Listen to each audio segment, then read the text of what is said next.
नमस्कार मित्रांनो, आपण आलो आहे औंढोली मावळ या ठिकाणी आपण आलो आहे। मित्रांनो, आज औंढोली मावळ येथील शिवाजी विष्णू मांडेकर यांच्या किल्लर या बैलाची आज आपण थोडक्यात मुलाखत घेणार आहोत। तरी मित्रांनो, चला पाहूया आपण किल्लर आणि त्याच्या काही आठवणी। मित्रांनो, आपण शिवाप्पा यांच्या गोठ्यावर आलो आहोत। तरी आपण शिवाप्पा यांचा तुम्हाला गोठा दाखवतो मित्रांनो, आणि आपण त्यांचा बैल किल्लर याची आपण माहिती घेऊया। घेतलं ना त्याची काय आलं, तो दगडात वाळ करतो ना।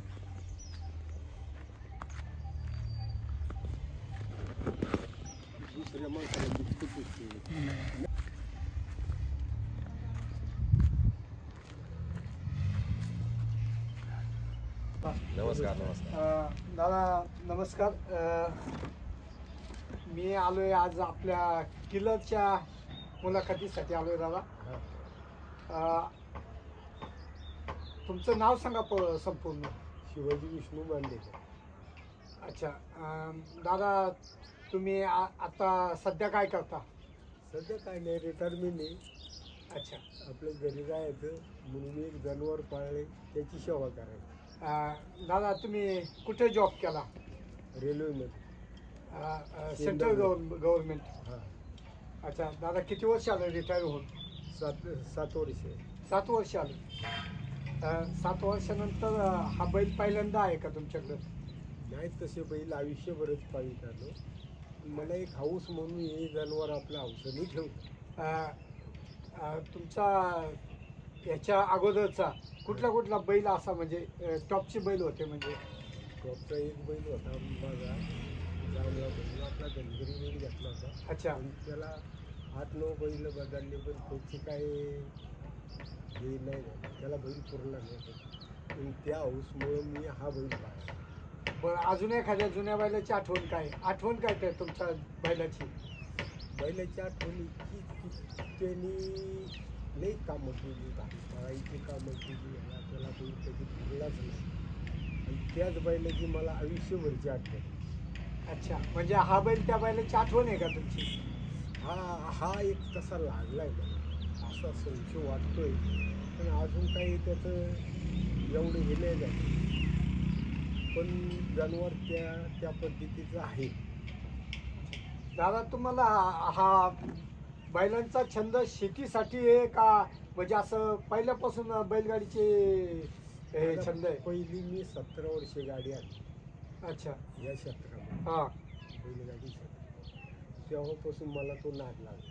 पण तेव्हा कुठे आता सारखी मीडिया होती, घाट भरत होते? नाही, तुम्ही तर भंडाऱ्याच्या नावाने बैलगाडी शर्यत पळवायची। भंडाऱ्याच्या नाव। बरं, तुम्ही जिथं पहिलं बैलगाडी शर्यत पळवली असं एखादं ठिकाण सांगा की बाबा मी ह्या भंडाऱ्यासाठी गेलो।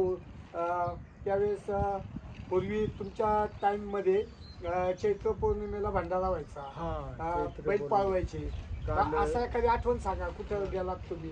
कान सात तुम्हाला नायगाव आपलं काय कोंडिवडे, हा, देवलं तळ्यामध्ये समजीकडे मी फिरलेलो आपल्या मावळचं। त्यावेळेस बक्षिसाचं कसं असायचं? म्हणजे बक्षीस काय तेव्हा भेटायचे, तेव्हा 100, 150, 200, 2-3 नंबर असायचे, आणि त्या टायमाला काही एक गाडी लागायची, 2 गाड्या नव्हत्या लागत। अच्छा, एका नंबरात एक गाडी? हा, 1-2 गाड्या, त्या बेकार गाडी नव्हती। बरं, आता सध्या कुठेही घाट असला, 5 किलोमीटर असला, 10 किलोमीटर असला, तर टेम्पो वगैरे नेतात। हां, तुमच्या टाईममध्ये तुमचा कसा प्रवास असायचा? आमचा बैलगाडीत मागं बैल बांधायची न्यायची, आणि 5-6 पोरं घ्यायची जायची। अच्छा, पण त्यावेळेचा तुमचा उत्साह आनंद कसा होता, म्हणजे उत्साह कसा असायचा उत्साह? उत्साह म्हणजे आपल्या पद्धतीने आपल्याला खूप चांगला दिसायचा. समजीच लोक पायी आणायचे त्या टायमाला गाड्या नव्हत्या. पण त्यावेळेस तुम्ही घरून भाकरी बांधायची का? हा म्हणजे जे तुमच्या संघ 4 पोरं असायचे त्यांचा खर्च कसा व्हायचा करायचा? खर्च मग आपलं बैलगाडीवर गेलं ना पुढे बाजारामध्ये भेटलं का मग त्यांना भरपूर नाश्ता पाणी करायचं. बरं दादा, आपण जुने बैलगाडा शौकीन आहात. बैलगाडी आता स्वतः तुम्हाला हा छंद लहानपणापासून आहे का? मला लहानपणापासूनच छंदी झालो बैल पाळायची आणि त्यांची चांगली सेवा करायची. मला बैलगाडी बसून मला खूप आनंद वाटला. दादा, तुम्ही तुमच्या टायमिंगमध्ये कितवी शिकलात तरी? आणि मी किती शिकलो दुसरी. गव्हर्नमेंट जॉब केला तुम्ही? हा तर त्या टायमाला होते रेल्वेचे त्या टायमाला कामं केली. अच्छा दादा, तुमचे म्हणजे आता किती पोरं बाळ किती तुमची? मला किती पोरं? 2 मुलगा 2 मुली. काय करतात पोरं? पोरं आपलं एक फॅब्रिसिंगचं काम करतो, एक जिमचं काम. अच्छा, हा काय करतो सध्या? हा फॅब्रिसिंगचं काम फॅब्रिकेशनचं काम करतो डेलामध्ये कंपनी. अच्छा दादा, आता आपण आपल्या मूळ मुद्द्याकडे वळूया. आपण जो आता जो बैल घेतला किती वर्ष झाली? त्याला पावणे 2 वर्ष. पावणे 2 वर्षाने आणला तेव्हा किती दाती होतात? तेव्हा त्यांनी 3 दात लावले. अच्छा, आत्ता सध्या किती? आता त्यांनी 6 दात लावले. 6 दात लावली म्हणजे जुळला आहे. आणि आता आत्तापर्यंत किती गुलाल झाले त्याचे तुमचे? तसं गुलाल सांगताच येत नाही, कारण की त्याला बैलच पुरायला नेलं ना. अच्छा, तो थोडा दाबायचा आणि त्याला बैल असा पळायला गेला का बैल थोडा पोरायचा नाही. म्हणजे त्याला बैल वाढायला लागायचं आणि मग गाडी वाढायला लागायची. पण तुम्ही आता आपला जो बैल आहे, किलर आहे, तर ह्या किलरला तुम्ही आता किती टॉपच्या बैलांबरोबर पळावला? टॉपची नाही आपल्याला बैल घेतली. अच्छा, भेटत नाही. पण दादा, ते काय म्हणतात की आपला थोडा दबकतो असा पब्लिकला बुजवतो म्हणून. अच्छा, नाही तर पाय एकदम स्पीडमध्ये. स्पीडमध्ये. बरं, तुम्हाला आता सध्या पेरायची अडचण आहे बरोबर? मग आता सध्या कसं काय नियोजन कसं काय करता? नियोजन आता हे बारकपूर करतो पुन्हा बैला अच्छा. संघात ठेवलेला पुन्हा बैल भेटला का आपण पेरा काढतो. मग चालू वर्षी किती गुलाल झाले चालू या सीजनला? चालू गुलाल म्हणजे आता दुसऱ्या तिसऱ्यात गुलाल काय सांगतो. अच्छा, आहेच म्हणजे गुलाल आहेच की? दुसरा तिसरा नंबर प्रत्येक ठिकाणी. अरे वा वा. चांगली गोष्ट आहे दादा. दादा, बरं आता तुम्ही बैलाचं चांगल्या पद्धतीने नियोजन तब्येत वगैरे ठेवली. रोजचं खाण्याचं रुटीन कसं काय? खाण्याचं रुटीन काय आपल्या अवपतीवर. आपण अवपतीवर आपलं आंबवण द्यायचं, शेंगदाणा पीठ, सुट्टी, टायमावर वेळेवर त्याला धुणं, वेळेवर खाणं आणि त्याचा शरीरात आपलं लक्ष ठेवलं. त्याच्यामुळे जनावरांची तब्येत व्यवस्थित राहते. त्याचा व्यायाम कसं काय करता? फेरा करता का चालवता, पोहणी पाडता, काय करता? पोहणी पाडायला तर घालवलं नाही, पण पोहणीला तो पाण्यात घुसत नाही. अच्छा, त्यामुळे आपल्या या खिंडीला नेतो चालवायला तुझा खिंडी तिथून खाली आणतो. अच्छा, 2-3 किलोमीटर चालवता? हा, रोज चालवता का? नाही 4-5 दिवसांनी. 4-5 दिवसांनी. शेतीने चढाली जास्त दम लागतो त्याला तिथून. दादा, तुमची शेती आहे, शेतीत वगैरे त्याला कधी असं चालवलं का? चालवायला आता त्याला आवताला तो बैलच नाही भेटला म्हणून तो कुठे नाही. त्याला आवताला झोपा कशाला झोपा तो व्यवस्थित चालला मग गॅरंटी. दादा, बैल मारतोय का? बैल मारत नाही, कुणालाच नाही मारत. फक्त तो नवीन माणूसाला का बुजतो आणि नवीन माणसावर धावतो. अच्छा, बुजीर थोडक्यात. थोड्यात दादा, आपण किलरच्या विषयी बोलतोय आपण. आता सध्या शर्यतीचं नियोजन सोडून घरचं नियोजन संपूर्ण कुटुंबच बघतं का तुम्ही एकटे बघता? नाही, हे हा बारका पोरगा बघतो, मी बघतो, म्हातारी बघते, पोरं बघतात, हे पोरगे बघतो. कोणी जनावर आलं काय आलं ते घरी असेल का त्यांच्यावर लक्ष ठेवतो. मी खाणं पिणं व्यवस्थित करून जातो. घरचे लोक सुद्धा बघतात. सेकंदाच्याच घाटाला पळतो का अजून कुठे पळवला तुम्ही 4 बैलमध्ये किंवा इकडं घाटाला वगैरे पळवला का? सेकंदाच्याच घाटाला पळवला. घाटाला एकदा नेलता ते काही जमलं नाही. दुसरा बैल त्याचा त्यांनी बाजला गाडी. अच्छा. त्यांनी दुसऱ्या कुठल्या खांदी धावतो बैल आपला? बिरी खांदी कंच्या इथल्या कुठले खांदे? कुठलेही खांदी. सुट्टीला कसा आहे दादा बैल? सुट्टीला एकदम व्यवस्थित आहे. एक माणसाने चुकून खुशाल उभं नाही. अरे हो, बरोबर वळवळ करत नाही, जास्त गडबड करत नाही. वळवळ नाही म्हणून तर ते जनावर लई शांत. अच्छा. दादा तुमचं नाव सांगा. नमस्कार, माझं नाव विश्वनाथ शिवाजी मांडेकर. अच्छा. आता सुट्टीचं नियोजन वगैरे तुम्ही करताय आणि शर्यतचं नियोजन संपूर्ण तुम्ही करता. पेढे करताना काय अडचण येते? काय काय अडचण येते? ना फेरे आम्ही आता इथंच काढतो आपल्या जवळ. नाही, म्हणजे तुम्ही जेव्हा दुसऱ्या बैलाचं नियोजन करता हां. तेव्हा काय अडचणी येतात तुम्हाला? अडचणी आता भरपूर असतात, कारण बऱ्याच लोक फेऱ्याला बैल देत नाहीत, मागावं लागतं आणि नियोजन करावं लागतं. आता बऱ्याच लोकांचे जे चांगले टॉपचे बैल आहेत त्यांचे ऑलरेडी नियोजन झालेले असतात. त्याच्यामुळं तरी पण आपण पण त्या पद्धतीने नियोजन करतो. काही लोकांना बोलून त्या संघ घेऊन नियोजन चालू आहे बऱ्यापैकी. आता गाडी आपल्या नंबरला आहे.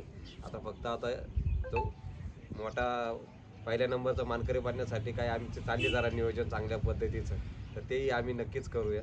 इथून पुढं आमचा बैल चांगल्या टॉपला राहील. आता त्याचा वेग स्पीड आहे, त्याला पुरणारा किंवा त्याच्या इतका वेगाने धावणारा आतापर्यंत आम्हाला बैल नाही मिळाला.